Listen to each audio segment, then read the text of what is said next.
and welcome to another session of Coffee Coaching.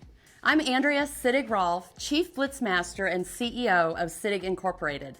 I'm also the creator of the Blitz Experience, a one-day, activity-based new business development program that empowers salespeople to fill the pipeline in just one day. Today, I'm going to share one of the favorite techniques from our program, getting voicemails returned. How often are your voicemails getting returned? 10% of the time? 5% of the time? How about 0% of the time? How's that working for you? Some of you don't even leave voicemail because you're convinced it doesn't work. I've got a brutal truth for you. The reason it doesn't work is because you're doing it wrong. But have no fear, Andrea the Blitz Master is here. I'm going to walk you through how to do it the right way. And first, I want to start by giving you some of the components of leaving an effective voicemail. First, you want to create a compelling hook, something that motivates that prospect to return the call. You also want to establish credibility and create curiosity.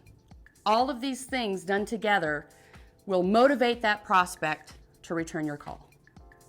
I also want to talk a little bit about voicemail scripts. We're going to talk about the current customer reference, the referral voicemail, and the vendor voicemail. And finally, how to handle that return call. So let's dive into these scripts a little bit. I want you to walk away today with voicemails that you can start to use immediately to get those calls returned. First is the current customer reference. Let's say that you work with Acme Hospital and you're calling into another hospital and you get voicemail. You might say, "Hi, Mr. Prospect, this is Andrea Sittig-Rolf with XYZ Partner calling about Acme Hospital. Will you please return my call? My number is 555-1234. Thanks."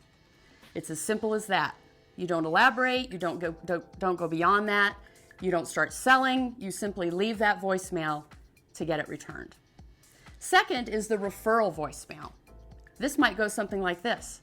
"Hi, Mr. Prospect, this is Andrea Sittig-Rolf calling from XYZ Partner.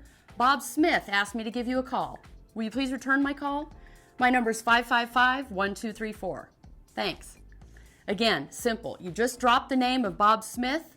You don't go into detail about why Bob wanted you to call, just that Bob asked you to call. It's credible, it creates curiosity, and you're going to get that voicemail returned every time.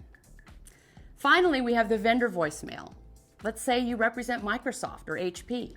You might say, "Hi, Mr. Prospect. This is Andrea Sittig-Rolf calling from XYZ Partner. I'm calling about HP. Would you please return my call? My number is 555-1234. Thanks." Again, drop the name. Just simply leave the name of HP. Don't go into a lot of detail. Short, sweet, concise. It's credible. There's that element of curiosity. They're going to call you back. Finally, I want to talk a little bit about how you're going to handle those return voicemails because they will come back. The idea with these techniques is not to trick people into calling you back. And so by relating to them why you left the voicemail that you did for Acme Hospital and you called, let's say you called ABC Hospital and you dropped the name Acme Hospital. If you immediately explain to ABC Hospital why you dropped the name of Acme Hospital, because they're a customer of ours and we've been able to decrease their IT spend. I think we might be able to do the same thing for you. Would love to set up some time to talk. So you've made that relationship of we have a hospital that's a great customer, you're a hospital, only stands to reason. We've created great results for them. We're going to be able to create great results for you. So you always want to refer back to the voicemail that you left so it's relevant to that prospect. Good luck with your voicemails. I know you're going to do great. Thanks again for watching. Join us again for another session of Coffee Coaching.